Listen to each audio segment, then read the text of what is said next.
Green.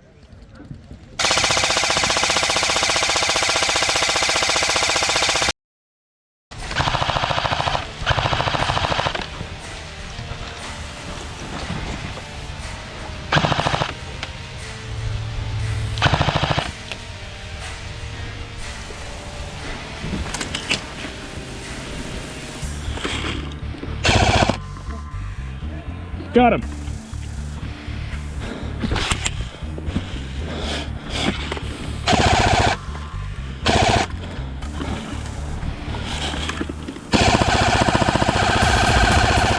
Got him, he's dead.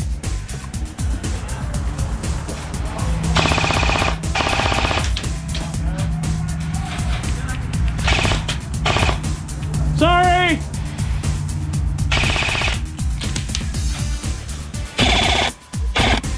Got him!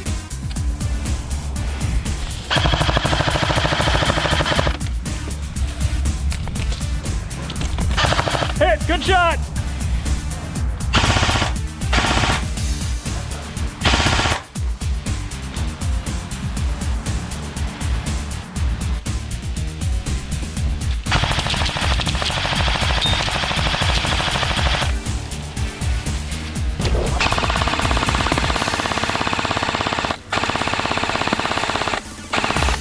Got him.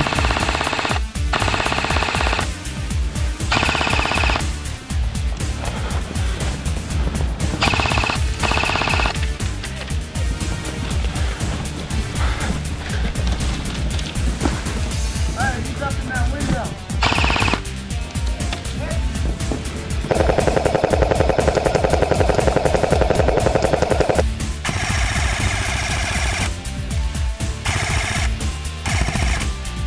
Got him.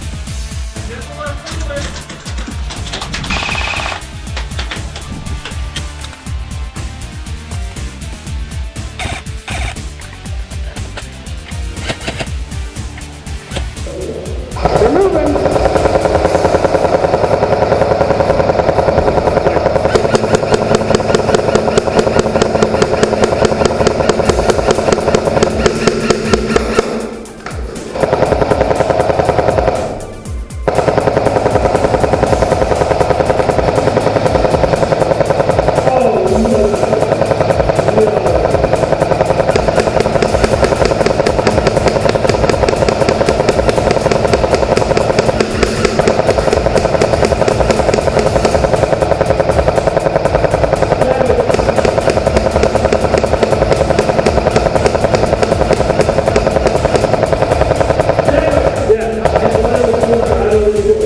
Matt, it took the bridge and died horribly.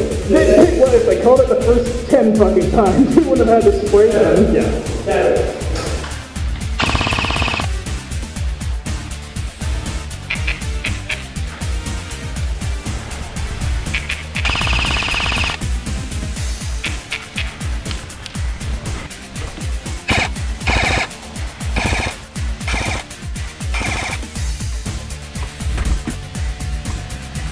I'm watching that spool. Yeah. Actually, I got most of this side of field lockout. There's Brian.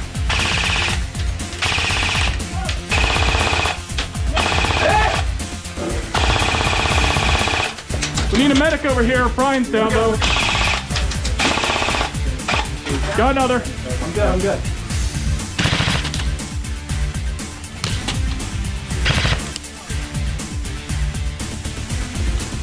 Oh, we got him.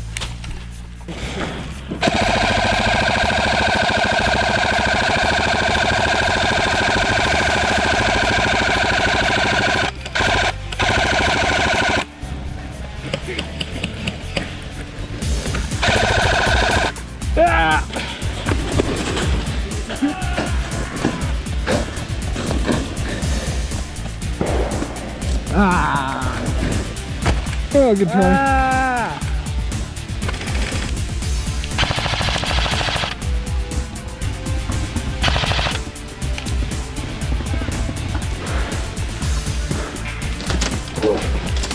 Howdy.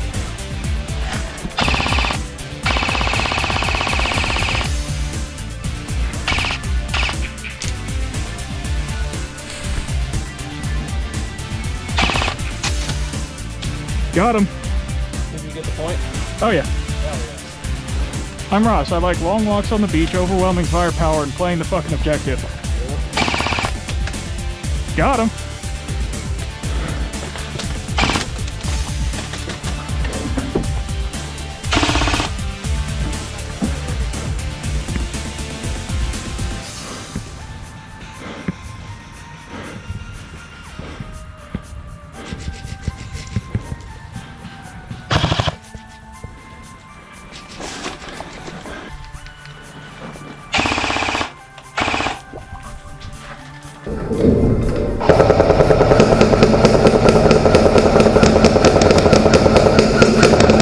Ross, there's some in that chest side covering to your 10 that aren't done yet.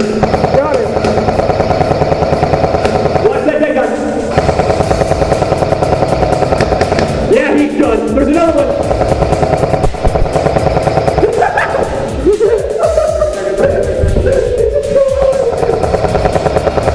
Go for it. 3, 2, 1, go! Go!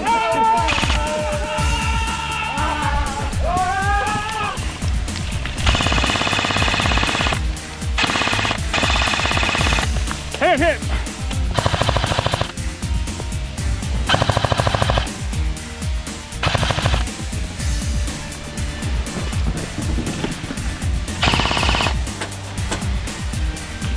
Hi, Bryce.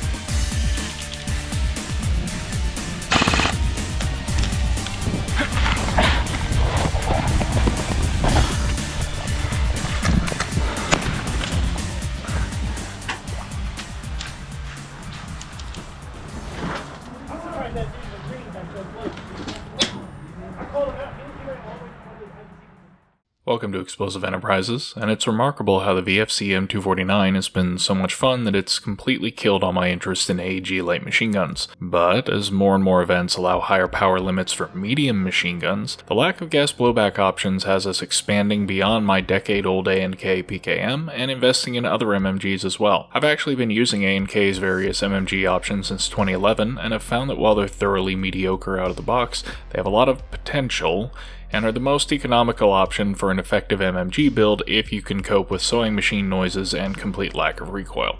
So today we're walking through A&K's renditions of the M60, Mark 43, and PKM, and how to get the most out of them.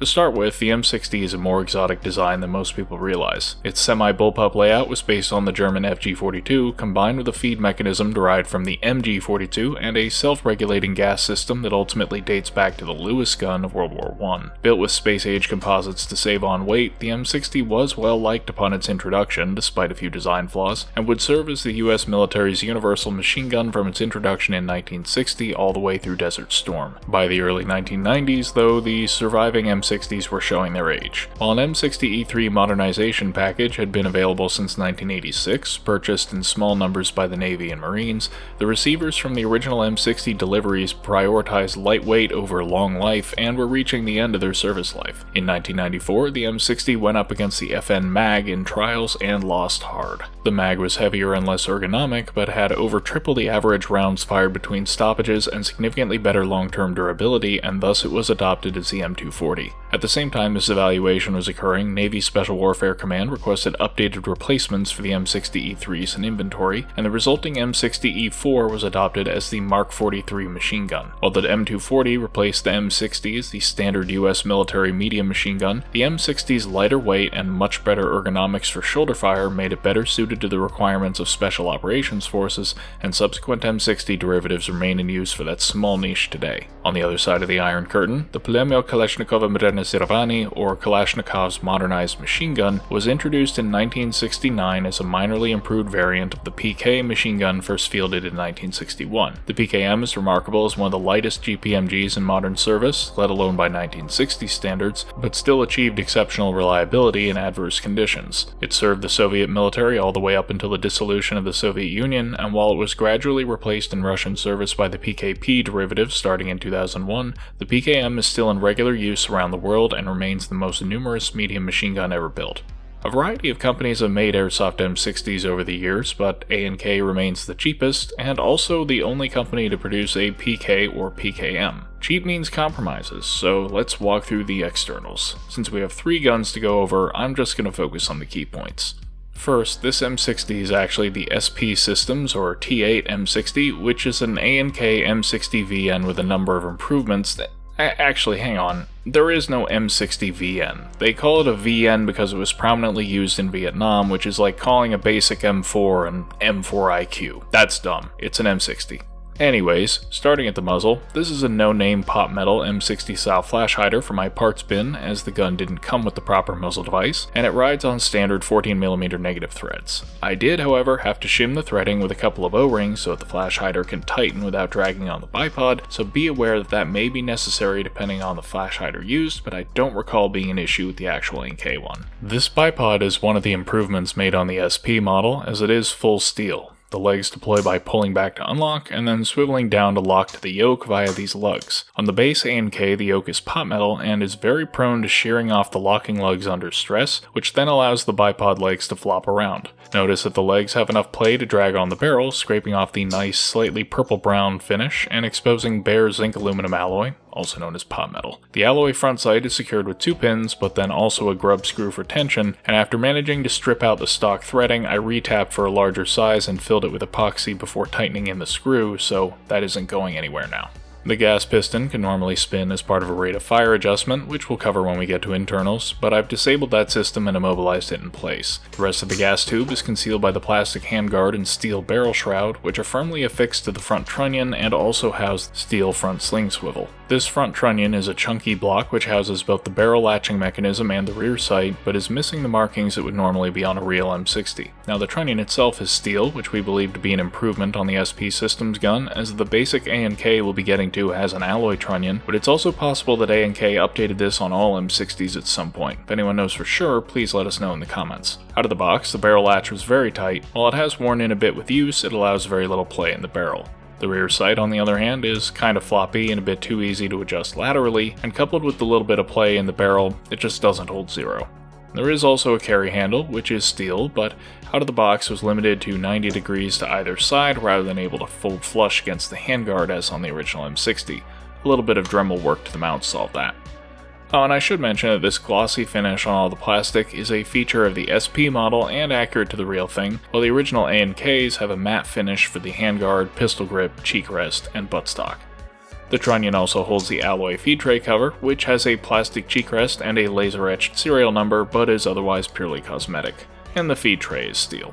The trunnion secures to a pot metal receiver via 3 screws on either side, and these are susceptible to vibrating loose. If, or rather when that happens, it permits the gun to sag in the middle like an airsofter trying to do a push-up, so it is vitally important that these screws all be thread-locked and tightened, and then ideally never touched again. On the left side, we find the feed hole for the box magazine, and both the power and box mag control wires protruding from the receiver, all sorta covered by the box mag hanger. This hanger's been modified a bit to reduce pinching of the feed tube. There are 2 screws on each side of the receiver that secure the gearbox, and another couple of cosmetic ones that just thread into the body. You may notice that a few of these have stripped out and been replaced with larger threading. That won't be an issue for normal use, it's due to our experimentation. The pistol grip is a good replica of the original M60 grip, and again, this is a change with the SP Systems model. Original A&Ks use the later style of pistol grip introduced with the M60 E3, which is an odd oversight. And the buttstock is plastic, but features a steel end plate, shoulder rest, and rear sling swivel.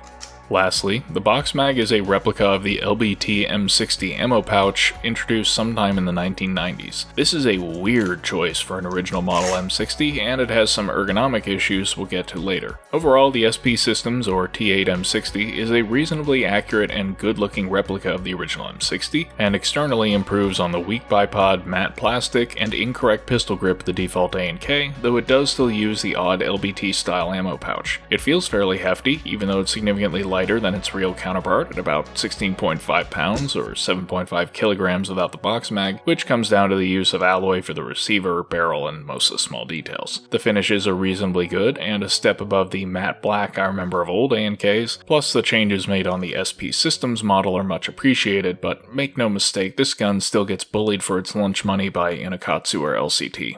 The M60 E4 or Mark 43 is fundamentally the same gun, but with obvious and not so obvious external differences. To start with, the barrel length has been reduced from 22 inches down to 17.5 inches, and the bipod is a different design mounted to the fixed portion of the gas tube rather than to the barrel. For the E4, there are two appropriate muzzle devices, a short-lived duckbill flash hider on the earliest Mark 43s, and for the rest of them a birdcage that for airsoft purposes can be replicated with a normal A2 AR flash hider. For some damn reason, this gun came with the front sight post installed backwards and the bipod upside down. Go home, A&K, you're drunk, but those were straightforward to fix. The heat shield and handguard of the original M60 have been replaced by a large enclosed handguard with integral foregrip. The pistol grip is a longer design with ambidextrous safety, and the hump at the top of the buttstock has been removed.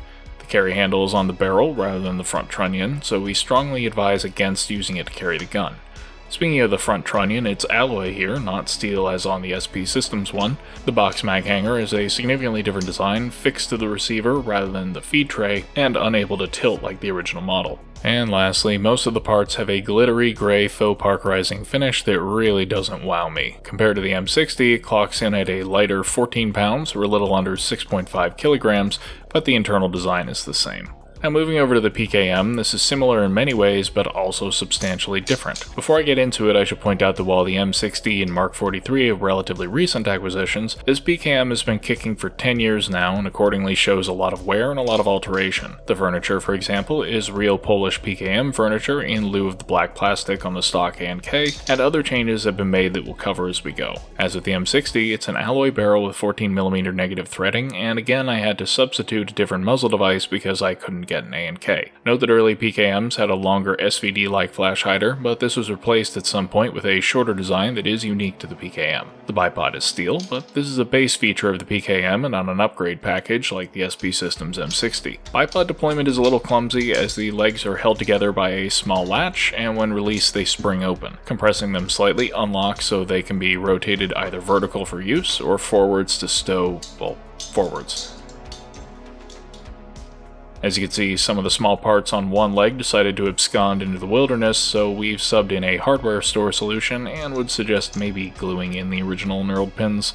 At the back of the barrel, there's a barrel extraction handle, often used as a carry handle, but as you can see it has gradually worn through the receiver surface and does not stop where it should. This isn't really a functional problem, it just means the handle cannot be used as a carry handle. It really shouldn't be anyways, since that puts a lot of stress on the barrel to receiver interface, and while the body of the handle is steel, it is soft enough to bend easily. Watch as I apply red-blooded American Moxie to Mao's finest pig iron. Gaze upon my works, ye mighty, and despair. So the gas tube incorporates a rate of fire adjustment like the M60's, but here it's buttons on the underside, and again we've already removed it. Note as well that the gas tube assembly has been shimmed and epoxied in place to eliminate wobble because by default it will develop play with use and permit the barrel to move significantly. And the sling swivel on the left side is steel, though the tube itself is alloy. Now unlike on the M60, the receiver here is steel. It's actually half decent steel too, because it ate a Chinese drill bit in the course of mounting this LCT optic mount, which to be clear is not a part of the original design. In an amusing reversal of the M60, which has an alloy receiver and steel front trunnion, here it's a steel receiver with an alloy front trunnion.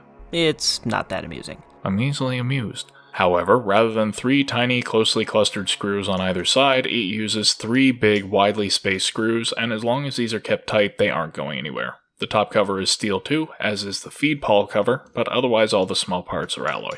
On the underside, a simple steel bracket allows the box mag to attach, which I might as well show now, and it stays rigidly locked to the underside of the gun. This is a pretty good replica of the original box issued for the PKM, and is also steel.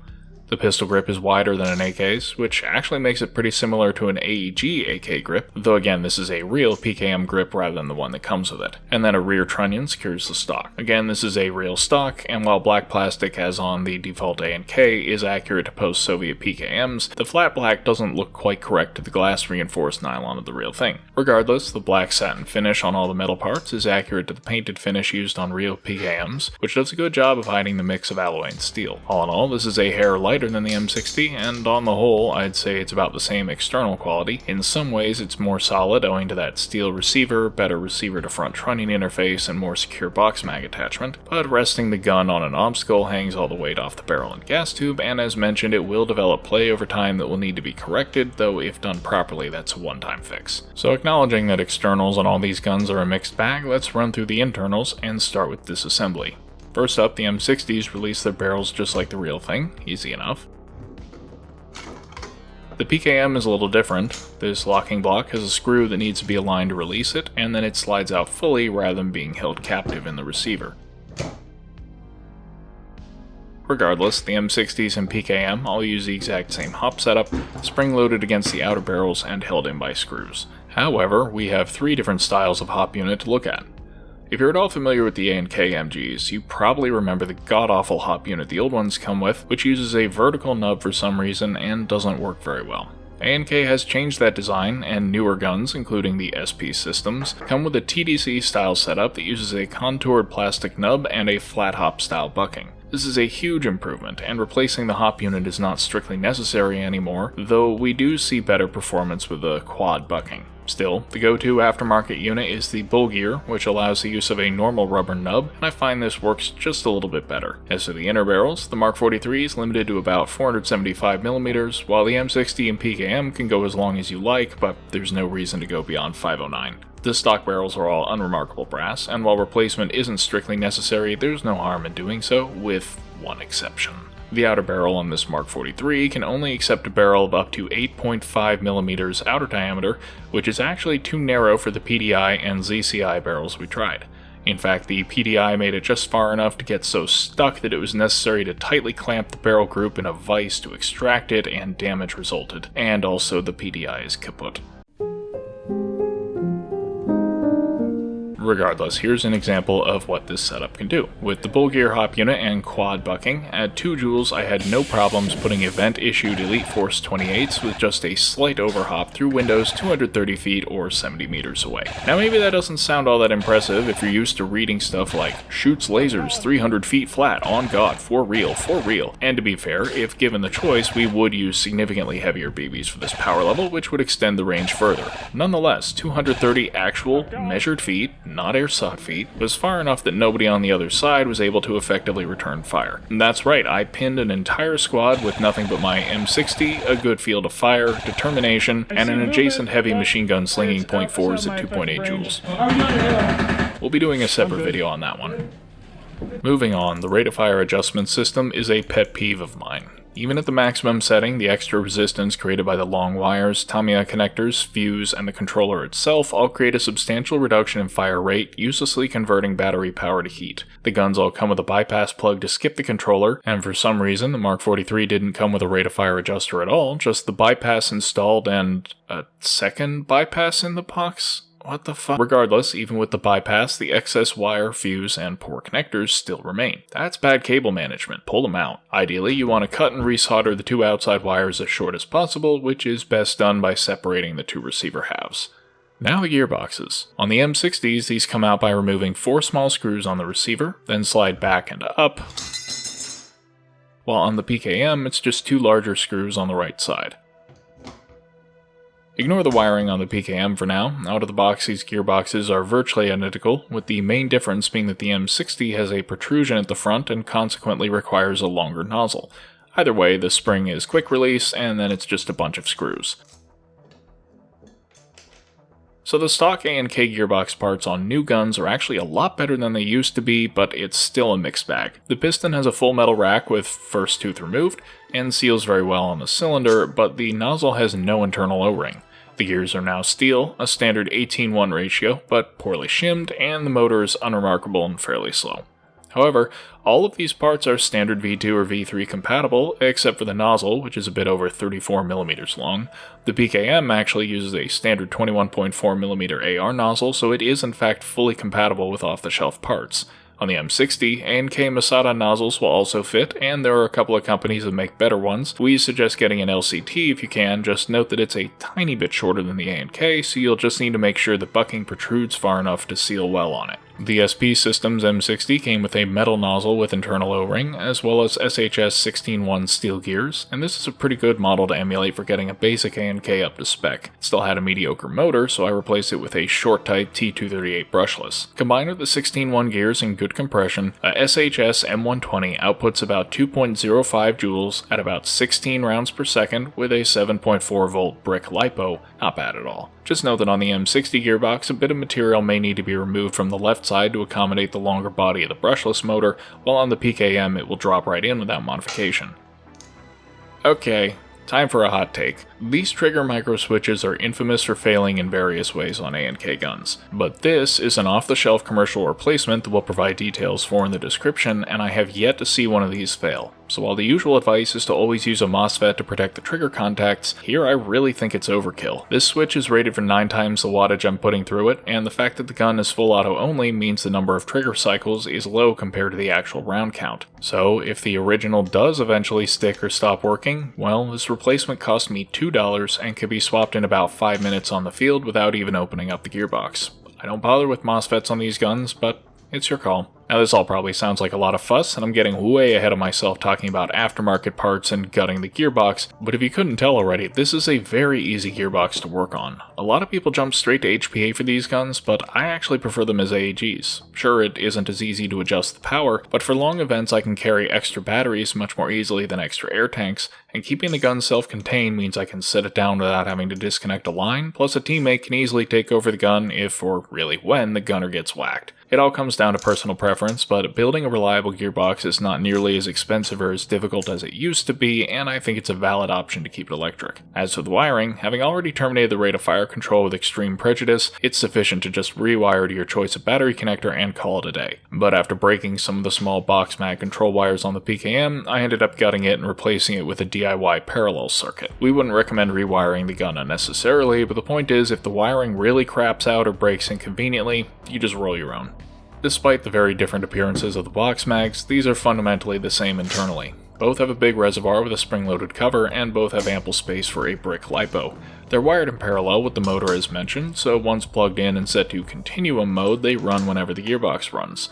Note that on the M60 box, this switch easily gets bumped into either the on or off modes, and then extracting the box from its pouch in the field to reset it is a hassle. So we suggest cutting down the switch and then just leaving it in the continuum mode, dry firing a few shots to load the BBs. The other issue with the M60 box is that the feed tube goes through a slot on the box hanger, and over time the boxes have been known to sag to the point where it pinches the feed tube. As mentioned, we enlarged the slot that the tube goes through, while some people just bolt the box to the hanger, some build a support to hold the box from underneath, others just YOLO it and never have problems. The PKM box doesn't have these issues, but it does have a tendency to loosen over time and then unlatch itself and dump its contents on the ground if you bump it just right. Best to make sure the screws stay tight and the latch has tension. The other problem is that if a large battery or dummy belt is being stored in the box, the spring-loaded cover plate is kept open, and this leaves space for BBs to spill out on the ground as inverted, and also allows rain or debris to get in, which is not ideal. Making a flap out of cardboard or tape to seal it up is sufficient to address this.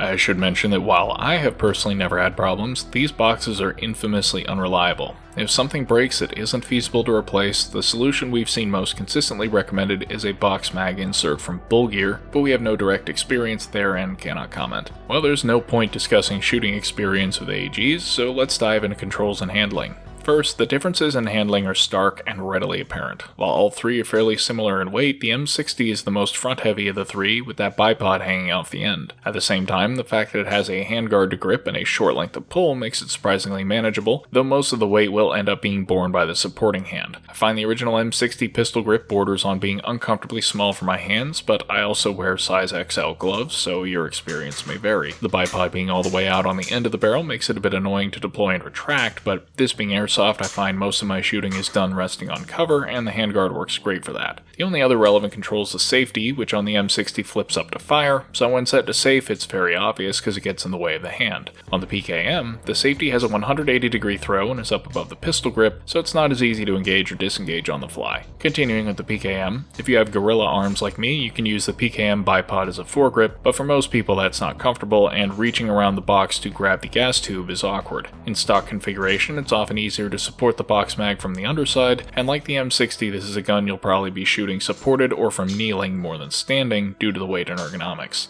The Mark 43, on the other hand, is just cheating. By machine gun standards, it's short and compact, the weight is concentrated towards the rear, and the foregrip is great for support. The pistol grip is longer and better shaped, and the safety is ambidextrous. Despite not being much lighter than the other two, I find it much easier to fire from standing, more comparable to an M249 than to a typical MMG. It also has the best bipod designed for airsoft purposes, as placing the bipod at the middle of the gun makes it easy to deploy and requires less traversal to cover a given sector, though the foregrip does get in the way a bit of resting on cover. Still, ergonomically, this is without a question the best of the three guns, except for the issue of the box mag. On both the M60 and Mark 43, the box is quite large and gets in the way of naturally supporting the weight, forcing the supporting arm to bend around it. Of course, for a left-handed shooter, this isn't a problem, but then they have to deal with smacking the box into doorways and obstacles. And as mentioned before, the box mag also has some functional issues, most notably the tendency to pinch its feed tube.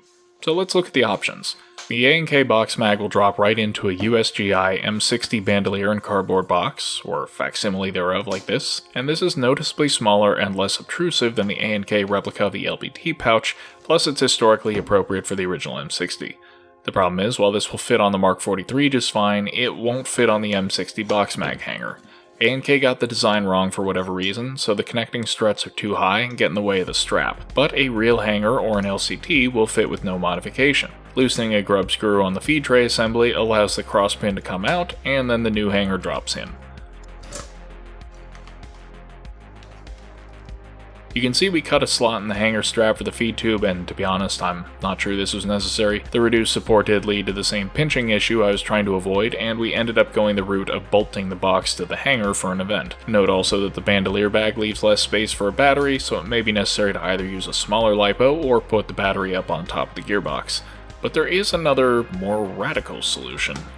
A gentleman by the handle Magnetodynamic designed a magazine adapter that screws into the side of the gun behind the box mag adapter, and with their permission we further iterated on the design. I know, AR mag adapters are gross, just bear with me for a moment. The thing is, while the Mark 43 was sometimes employed at the box mag, if you look up pictures of the original M60 in infantry use, you almost never see any sort of box attached to the gun. Instead, the most common method of employment was for the gunner to keep a loose 25 or 50 round starter belt loaded in the gun. That would provide enough ammunition to react to contact and take cover, where the assistant gunner would link in the first 100 round belt and keep the gun fed. The aforementioned box bandolier was used to carry belts, but actually attaching it to the gun seems to have been uncommon. So not only is that LBT box that comes with the gun anachronistic and ergonomically inconvenient, the use of a box mag at all in the original M60 is an obvious Airsoft-ism that doesn't reflect how the gun was typically used in the real world. Whereas although this mag adapter is heinous and sinful in concept, it's actually nearly invisible in use, and effectively sells the impression that the gun is feeding from a loose belt. Practically speaking, without the box, the gun is so much easier to carry and shoulder, and it's not hard to see why this solution was preferred by troops in the field.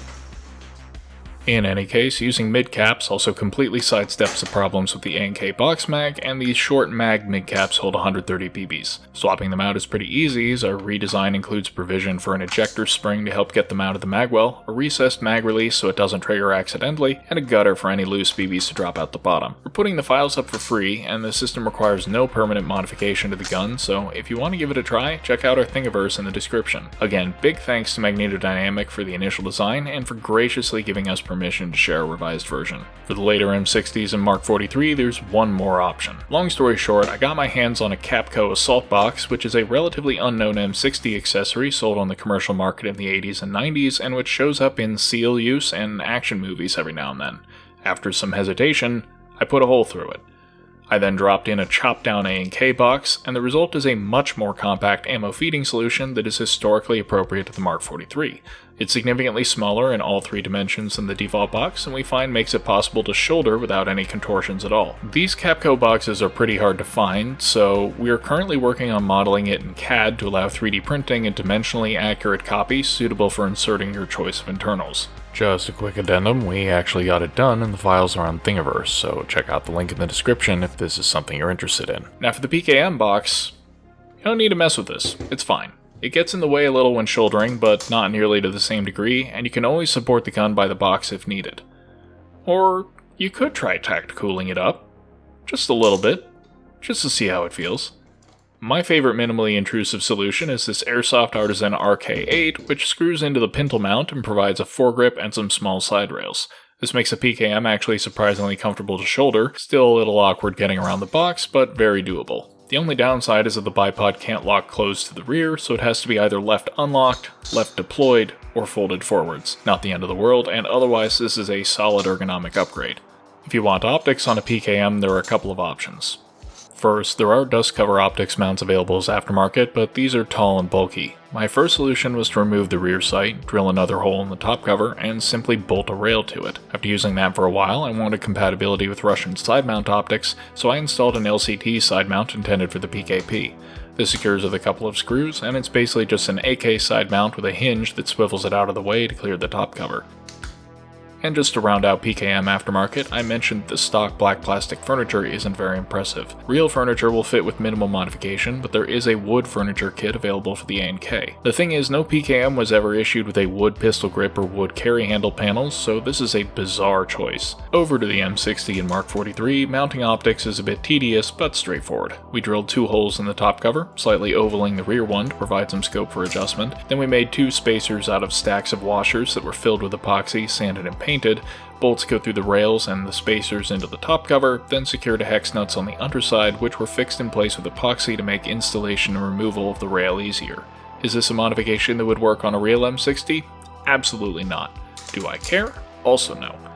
Optics mounts exist for real M60s, but they're integral to the top cover, so we make do and the end result looks reasonably close regardless. Overall, all 3 guns use the same hop and effectively the same gearbox, so all 3 can be brought up to the same performance standard, meaning the differences lie in ergonomics, box mag design, and external quality. If I had to pick one for overall best, I think I'd give it to the PKM, simply because it has the fewest weak points and doesn't have the annoying and vulnerable box design of the M60s. But the problems are mostly solvable, one way or another, and all 3 guns can be made into credible machine guns. It's easiest with the SP Systems M60, which skips the steps of gutting the gearbox and replacing the bipod along with a few other aesthetic improvements, but you will pay a fairly steep $725 USD for it. The basic A&Ks are in the $500 to $550 range, but you'll spend another $50 to $100 to achieve optimal performance, and then of course any external upgrades are optional. That's around $600 for a high-performing but externally so-so replica. Unfortunately, when it comes to MMGs, that's about as cheap as you're going to get, and the fact that these do work very well once clinically unfucked is what continues to keep them relevant. Just be aware that teching is not optional, and if you're looking for a gun that is good to go out of the box and will never need work, this isn't it. This is the polar opposite of that. You know, in retrospect, that VFC M249 doesn't actually take all that much work to reach peak performance, and we actually have a quick update on that with a new and, we think, final hop modification. But we'll save that for another video. In the meantime, thanks for watching.